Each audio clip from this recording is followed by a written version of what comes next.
Hi, welcome to Bookwood.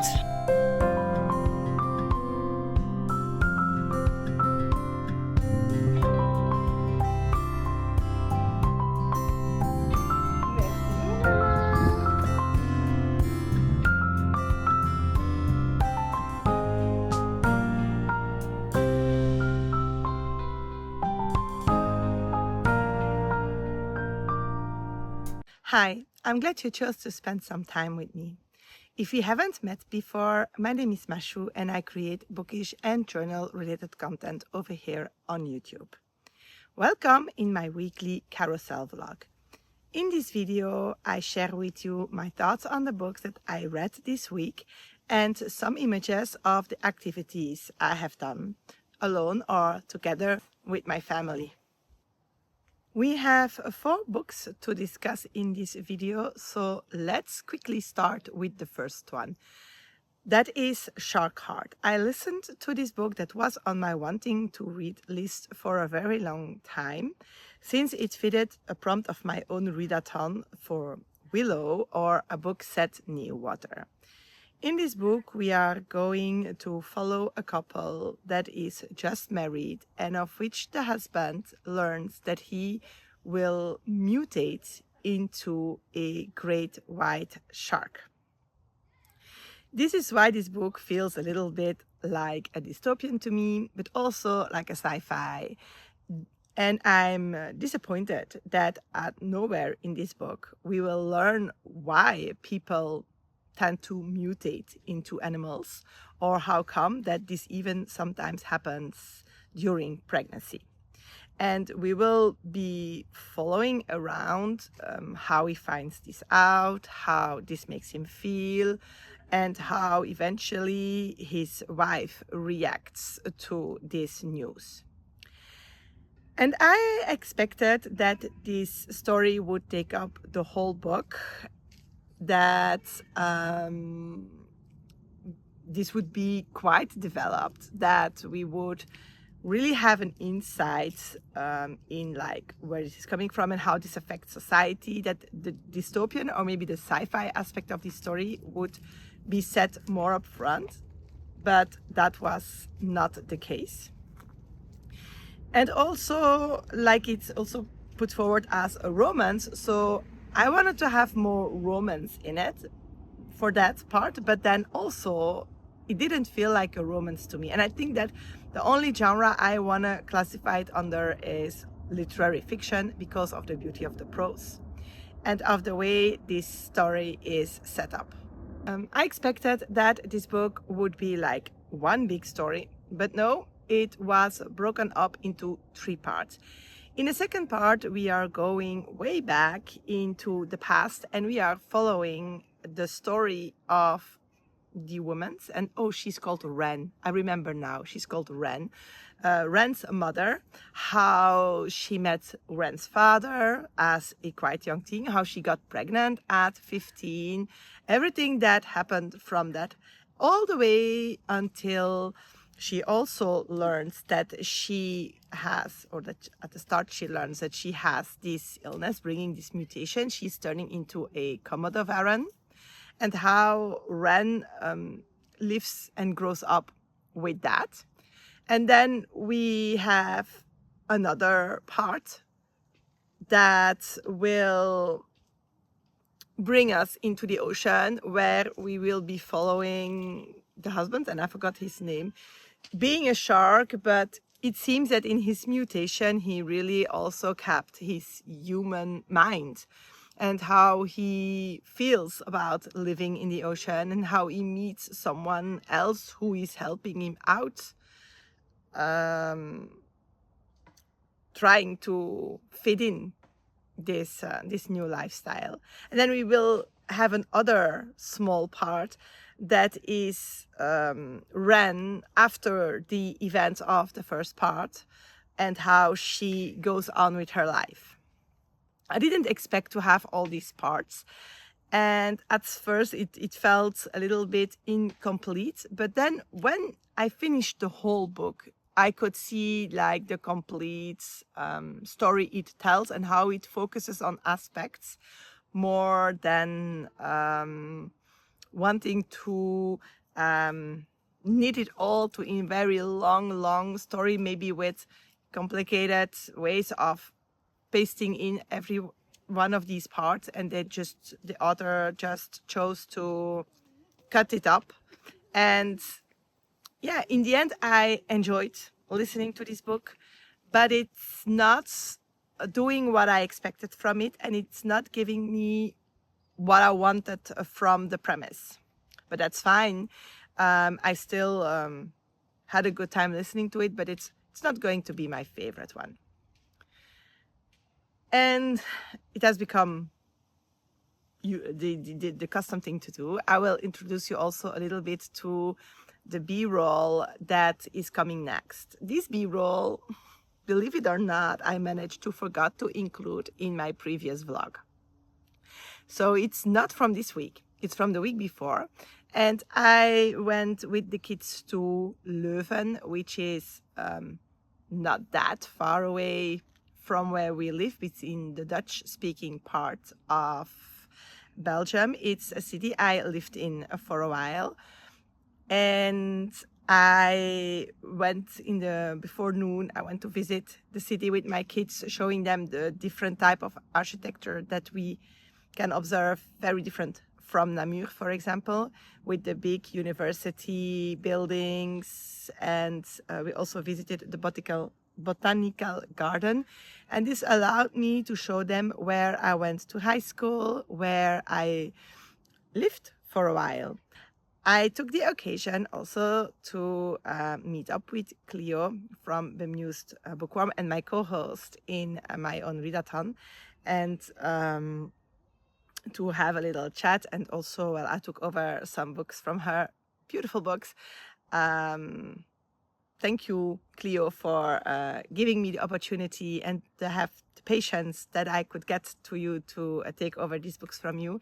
And they will show up, I don't think this year, but I think next year on my channel. I want to do like a reading project around that. So I'm not going to tell you any more about that. You will have to stick around and wait. So I hope you enjoy seeing this other city that is near us.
The next book I want to talk to you about is A Sorceress Comes to Call.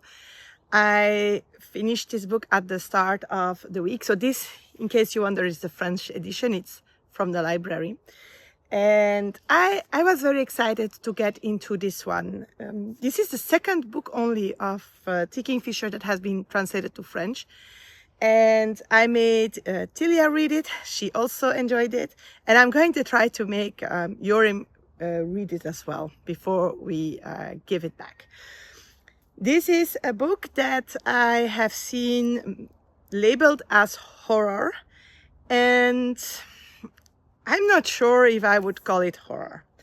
In this story, we are meeting Cordelia. Cordelia is Evangelina's daughter, and so now I hope that the names do not differ from the English version.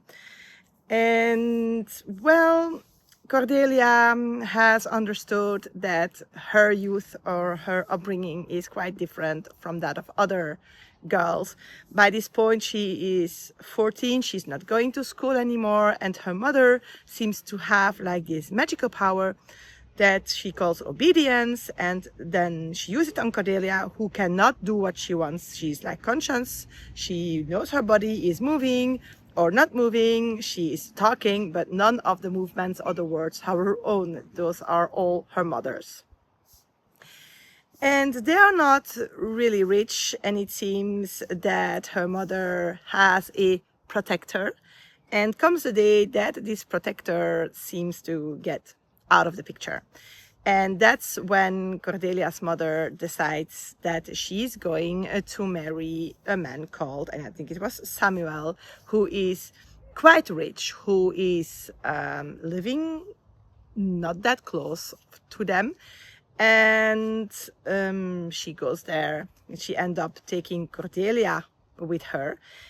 And by then, Cordelia has understood that her mother has no good intentions, and she will find an ally in Hester, Samuel's sister, who will help her defeat her mother, so that not only Samuel is freed from this witches or sorceress in influence, but also Cordelia can finally be herself and live a happy life. I enjoyed this book a whole lot. It has indeed some elements that could be classified as horror, but even Tilia said that it is not that horrific at all. So maybe it is more in the sometimes gothic ambience that this book has than more into the events that the horror is hidden. This book at many points is extremely funny and well done. This is something that is present in all T. Kingfisher's books, and it's exactly why I love them so much. I had picked this book for the prompt, I think it was Blackthorn, a witch or an elderly lady over 50 in the book, and I chose it because of the witch in the title. Oh, well, in French it is translated as sorcière, and sorcière is witch. But I also could have picked it for elderly character, because most of them were, and that was a big surprise to me. Nothing on the summary makes you think of that, or didn't make me think of that, and that was unexpected. I really enjoyed. And as always, the characters written by T. Kingfisher are extremely strong women with a great will of independence, and I really enjoyed that. So if you haven't read this one yet, I suggest you do, because it is a very, very fun read. The next B-roll will take us again to Namur, where we went for a walk in the city to see the statues that were placed there as an exhibition, and they are all from Dirk De Keyzer. I will try to link to any socials below if I can find them. These statues were very beautiful to see, and I will include also a few pictures that I made when we visited Le Batelier Museum at the start of the month, because a part of the exhibition is also in there, but I kept them because I knew I was going to do this walk later in the month. So I hope that you enjoyed to see this Flemish sculpture's work.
The third book I want to talk to you about is again an audiobook. It is called Dragon Dreams.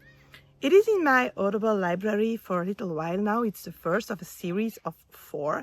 And up till now, they are included in my subscription, but they will disappear mid-September. So I decided to put aside my other reading plans or audio reading plans and to dive into this series, and also doing something that I never do, and that is read or listen to all 4 back to back. This is a fantasy series with a dragon, it's to be expected, in which there are like the traditional fantasy elements, humans, elves, dragons, and dwarfs. And it's also presented or set on Goodreads. It has a romance and even a love triangle, which is what made me hesitate so long to pick it up. This first book felt very, very introductive to me. I really enjoyed listening to it. I feel it's since it has been a while since an audiobook, when I posted or stopped listening for some reason, that I said, oh, so many time has gone by already. So that means that I was quite absorbed in it. And I can say that the narrator, even if doing female voices is not his best part, is very nice to listen to. The prose of this book is also very beautiful. It has a lot of interesting descriptions. But then I feel that I cannot tell you a lot about the plot. We are going to meet Nicole, which is a confusing name for me because it's in a French first name, and I think it's also used in English. But when I read the summaries, it is spelled completely different. So I'm not sure if something went wrong or whatever, but it was confusing. Nicole is a human adopted by a dragon king who can take human form. And he grew up there, became a good warrior, because this dragon king is in conflict with his brother. And somehow the bad guy's name I remembered, but the good guy's not. Names are quite complicated in this world. That's Obsidian. And there is like this, a war has been fought out and has been like somehow determined, done.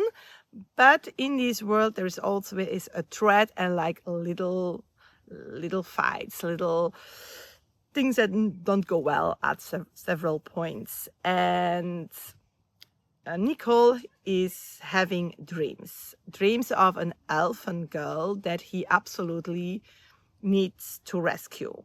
And after a while, his father says, well, you have to go and find her.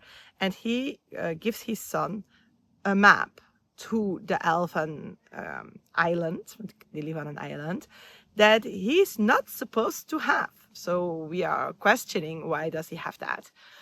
and Nicole departs. We will also have the point of view of Ori, which is the elfin girl in question.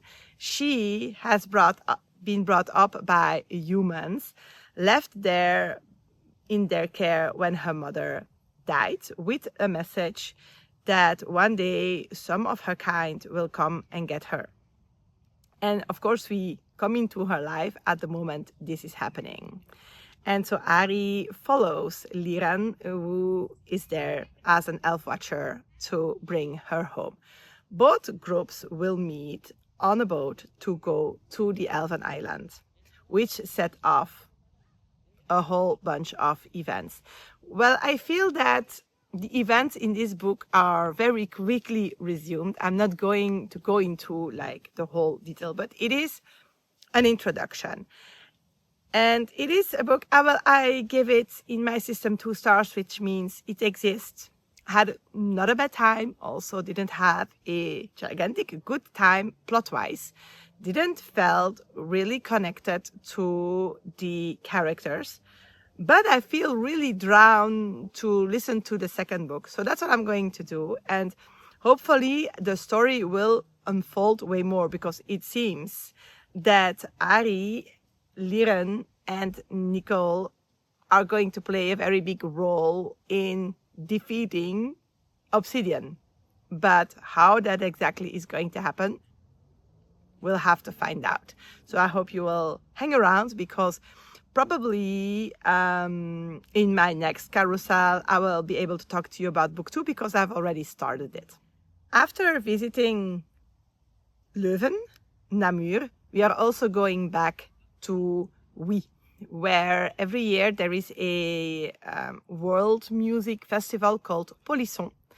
And some of these concerts you have to pay for, and then others are free. And we went to see Banda Quetzal, who is a collective from Brussels with people from a lot of different origins, who play music that is highly inspired or has a Mexican basis, and then has influences from all other kinds of music. For example, music from the Maghreb, which one that's the band members named. And we went to see their concert because it was gifted to everybody. It was a free entrance. I will also try to link any socials I can find for the festival and for the band down below. And I'm sharing with you, and I hope that I can leave the original music, some of this fantastic music with you, because it was a very fun moment.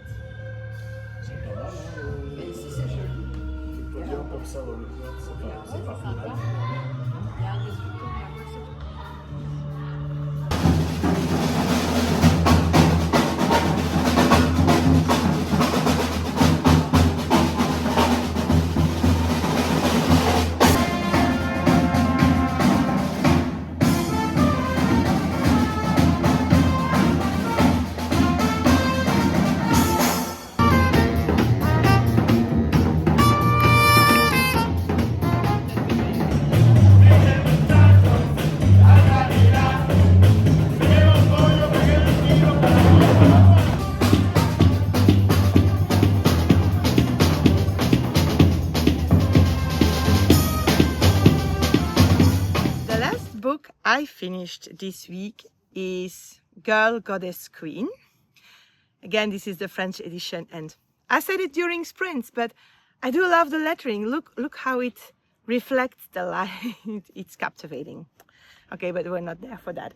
This book I read for the elder prompt for people or characters coming from the other world, since we are with a Persephone and Hades retelling. And retellings I do love, but Greek mythology is not my favorite place in the world. I don't know, I just don't feel connections with it. But this one caught my attention because it says, what if Persephone wasn't abducted by Hades, but jumped into the realm of the dead, hell, I think we can call it in English, and that she had to gain over Hades to cooperate with her plans. It is a romantasy, which is always a little bit scary because I'm not a big fan of them. But the back was already written in a style that made me think that this book was going to make me laugh. And yep, I did have a lot of laughs with this one.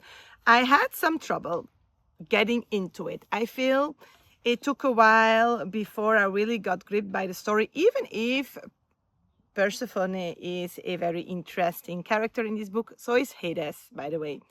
And that the funny writing style is there from the start.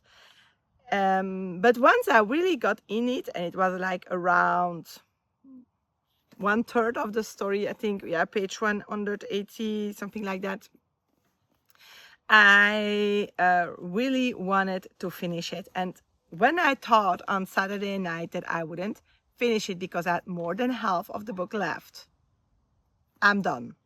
And it is Sunday afternoon. So I did a quite of reading because I really got drawn into this book. It is like the myth. Persephone goes to the underworld. She wants to avoid being married off by her father Zeus and her mother Demeter. She's entering into hell. She's it starts off like a little bit to enemies to friends, and then we go from there to a lot of intertwined romance tropes, like there is fake dating or like even fake wedding, and then there is a lot, and it was a lot of fun. The only thing that I find to say on this is that there are two parts in the book that for me feel too long.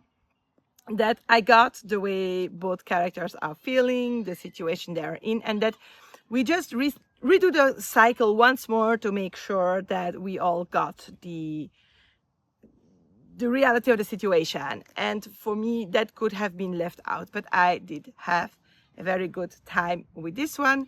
It's funny, it is interesting, it has some very interesting things to say about being a woman, being a man. It is very well placed into the world we're in and the mythology we're in, but then it makes people think. And what I think is very interesting in this book, it's not only like Hades is such a green flag, but also Persephone, who reflects on the role of the man and the way we see men in this society and how they might feel the pressure of that, which I think is something that we sometimes tend to forget to think about in all the more and rightfully being there feminism thoughts that are circling the socials. So yeah, I really enjoyed the read of this one.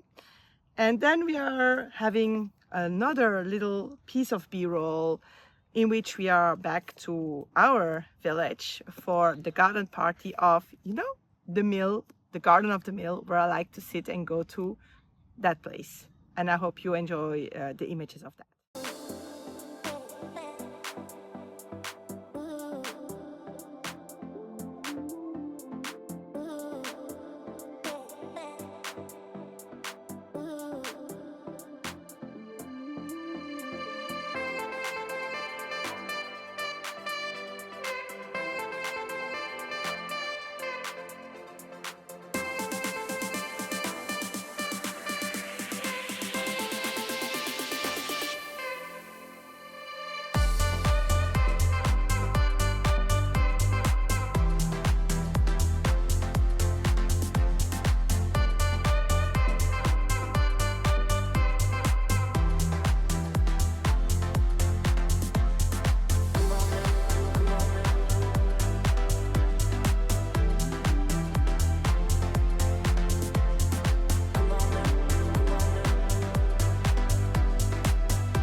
here to close off this video. This week, again, no review by Tilia.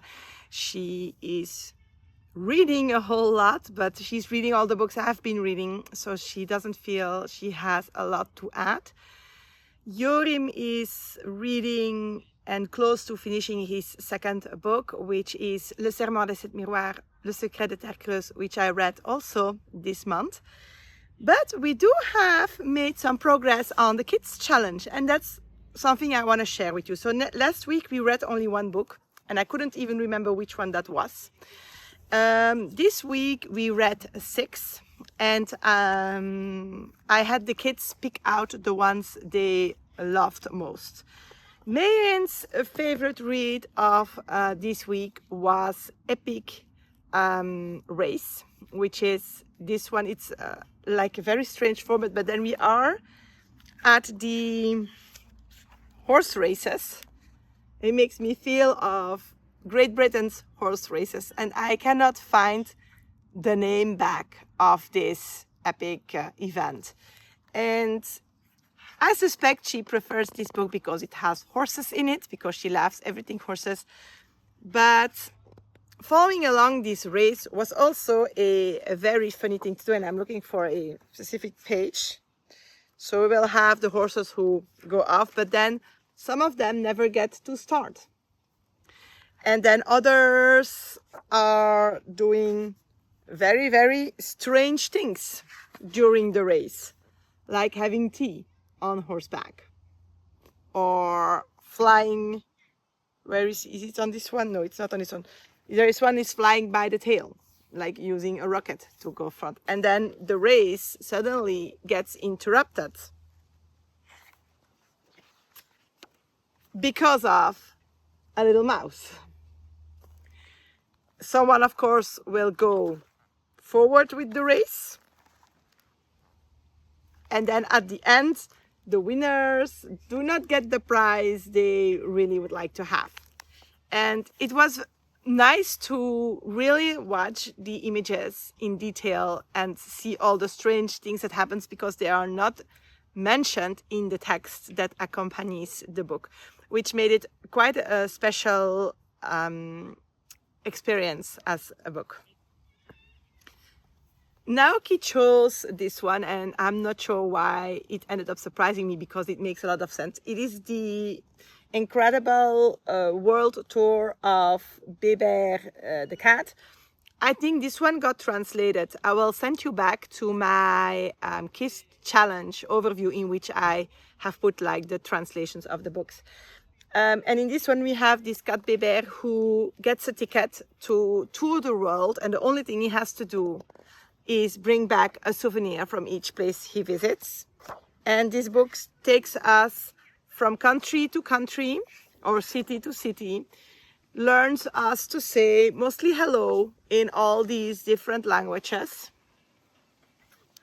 And some of the most iconic features, like the buses, for example, in London, or the Colosseum and the gladiators in Rome, a lot of things like that. So it was very interesting as a read, but then it was still entertaining on a kid's level.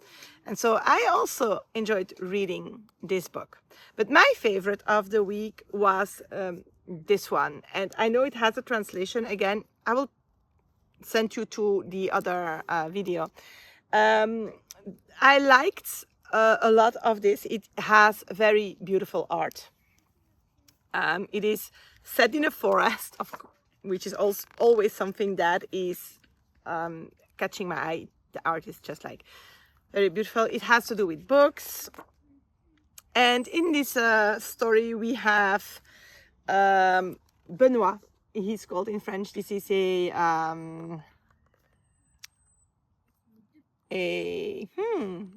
need to look that up. I'll put it up here somewhere. In French it's called a blaireau, which is an animal that we have here.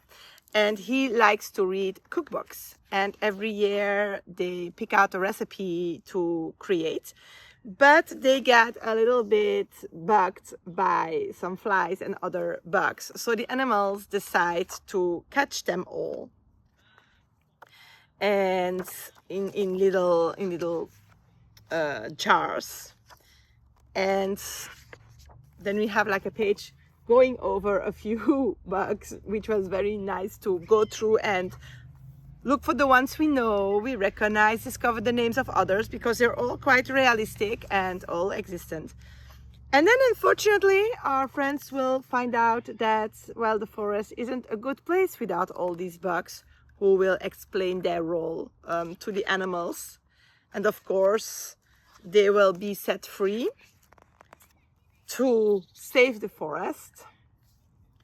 And then the next year they can feast all together. And I feel that there is like this big nature preservation message in it. There is also an explanation about why this is important. Because I feel we always say we need to protect, but also explaining why in such a imaged way is a good way to make sure people hear the message of you need to protect the nature around us. It was very funny also in the way it was told. So this book had everything for it. Funny text, nice drawings, great message, and a lot of recipes that we can try out. Well, we'll have to give it back to the library soon, but I'll make some pictures and I'm sure we'll be able to find out some of these recipes later. And that concludes quite a busy reading week. We are hopping into the last stage of my readathon and I'm very excited for that.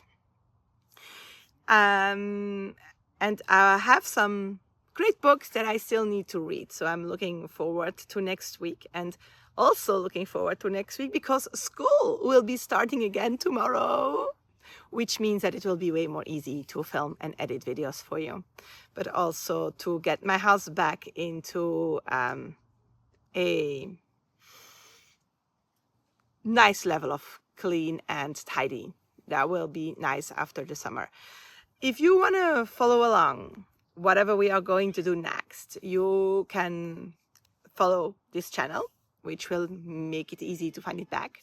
You can maybe turn on notifications so you don't have to look for any videos. You will be told when they arrive.